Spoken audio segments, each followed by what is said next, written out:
மடுக்கனும் பேரருள் தன் அமுதனக்கே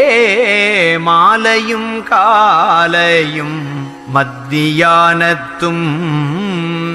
கடுக்கும் இரவினும்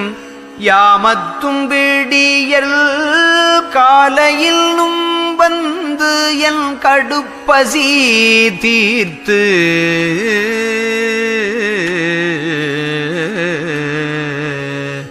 எடுக்கு நற்றாயோடும் இணைந்து நிற்கின்றீர் எடுக்கு நற்றாயோடும் இணைந்து நிற்கின்றீர் இறையவரே உம்மை இங்கு கண்டல்லால் அடுக்க வீழ்கலை எடுத்து உடுக்கவும் மாட்டேன் அருட்